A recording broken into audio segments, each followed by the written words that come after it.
Mais tout d'abord, donc, les unes de la presse à travers le monde, comme chaque matin, avec Hélène Frade. Bonjour Hélène. Bonjour Damien. À la une notamment de la presse française ce matin, ce feu vert donné hier aux États-Unis par Donald Trump au processus de transition. Le président américain a enfin annoncé avoir demandé à l'agence chargée du transfert du pouvoir de faire le nécessaire pour permettre à l'équipe de Joe Biden de se mettre au travail.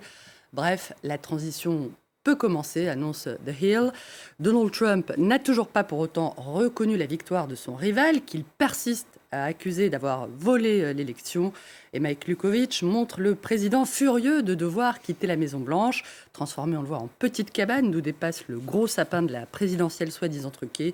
Parce que lorsque le mensonge est vraiment, vraiment trop gros, eh bien, ça ne passe plus.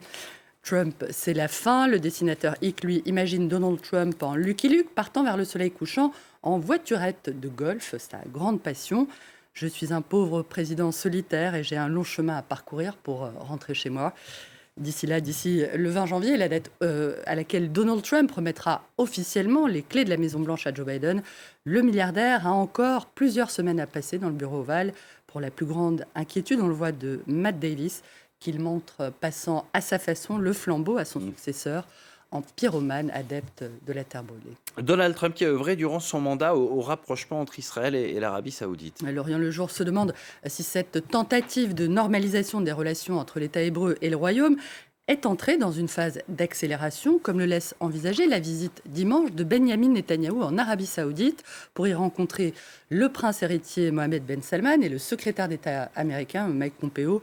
Une visite dont la nouvelle a fuité dans la presse israélienne et américaine et que le Premier ministre israélien ne confirme pas sans toutefois la nier. Selon le quotidien libanais, un rapprochement entre le Royaume et l'État hébreu pourrait se révéler utile à MBS, comme on l'appelle, pour gagner des points auprès du Congrès américain et se positionner comme un acteur incontournable de la lutte contre l'Iran. L'Arabie, en tout cas, dément toute rencontre entre le prince héritier et Benyamin Netanyahou. Aucun Israélien n'a assisté à la rencontre avec Mike Pompeo, martèle ce matin le quotidien saoudien Arab News. En France, on le disait dans le journal, Emmanuel Macron doit dévoiler ce mardi, les mesures d'allègement du confinement. Où va-t-on, monsieur Macron ? D'après le Courrier Picard, le président devrait desserrer un peu l'étau du confinement et fixer le cap dans la crise sanitaire, alors que les Français espèrent, on le sait, une bouffée d'air à l'approche des fêtes de Noël.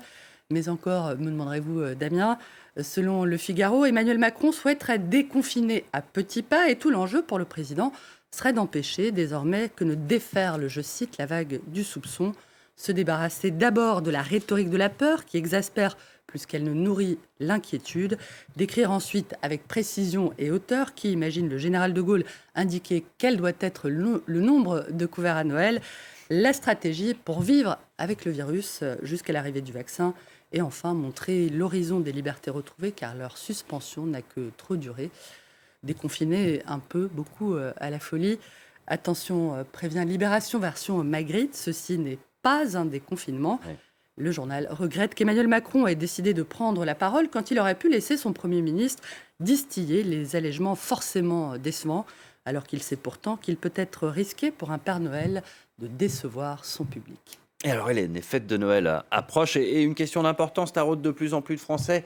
Sapin ou pas sapin ? Pour Libération Champagne, Damien, la messe est dite.